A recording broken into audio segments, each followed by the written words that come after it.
Um, it's very hard to give a definitive yes or no. Um, there is some great marketing going on, and there is some not quite so good marketing going on. Um, and there are bits of what people are doing that are fantastic, and bits of what people are doing are misguided.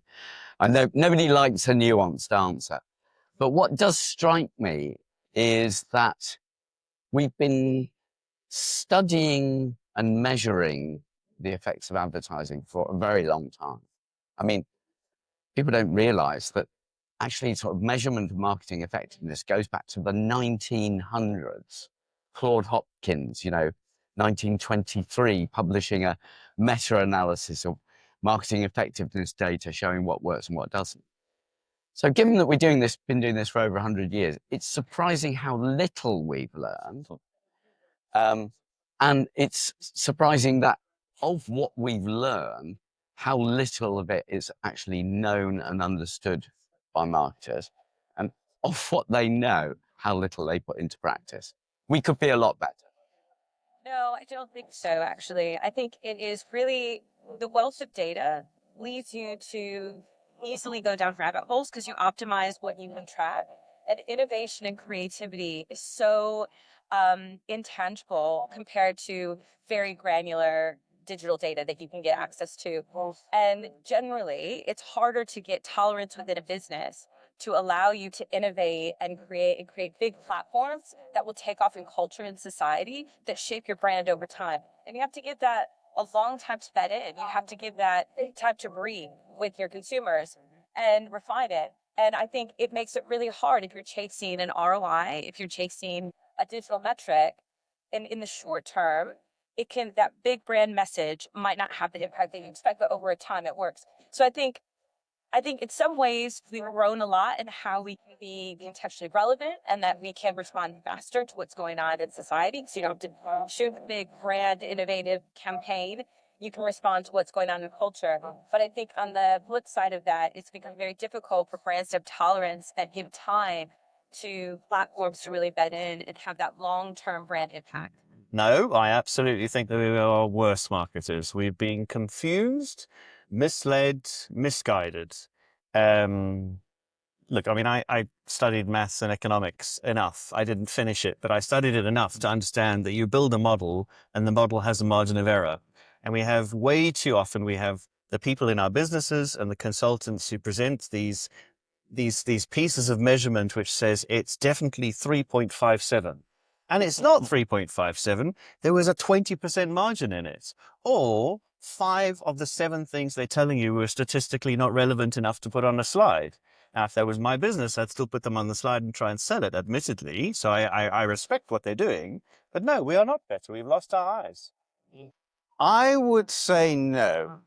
And I think there's a couple of issues that you've got here with marketing. I think one, if you look at the quantitative data, if you really take it up to a macro level and look at what actually drives consumers spending more on products, what we'd argue is there's only been one event over the past 10, 15 years where really you've seen a notable shift in terms of how consumers spend, and that was the inflation crisis of 2022 to 2024.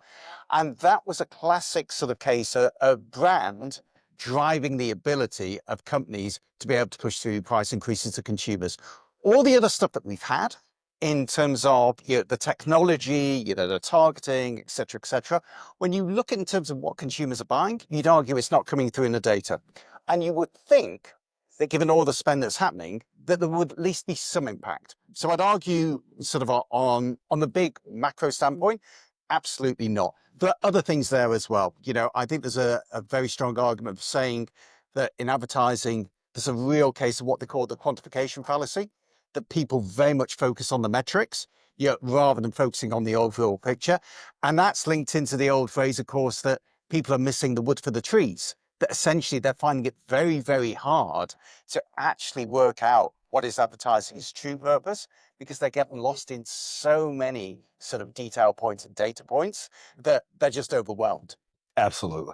Are you kidding me? I mean, we've brought science and math to the art, and I think the combination of the two is it's been what we've been missing. I no doubt think we're better, and I think we'll continue to get better. No. Do you want to elaborate? I think the world of marketing is being seduced by the short term. I go back to everything that Burnett and Field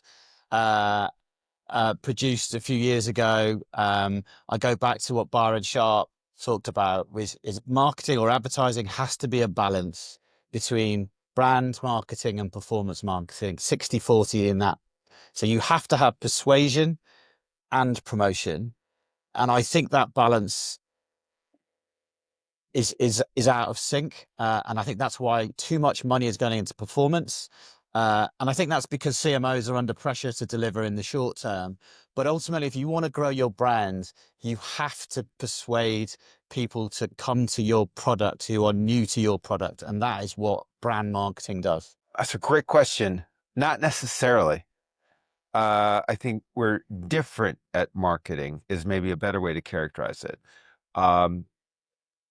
Better subjective to begin with. I don't know how you'd begin to define it. Better in terms of effectiveness.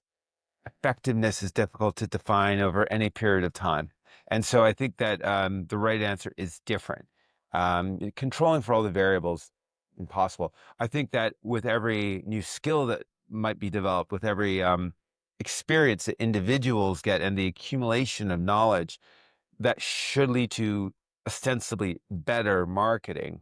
I think it could get offset by the pursuit of efficiencies in different ways and different choices that different companies make. I guess, yes, in the long arc of history, maybe are we better at marketing now versus 2,000 years ago? Probably. But not I'm talking necessarily. 20 years ago, before all this stuff was built and all these apparent capabilities came into play.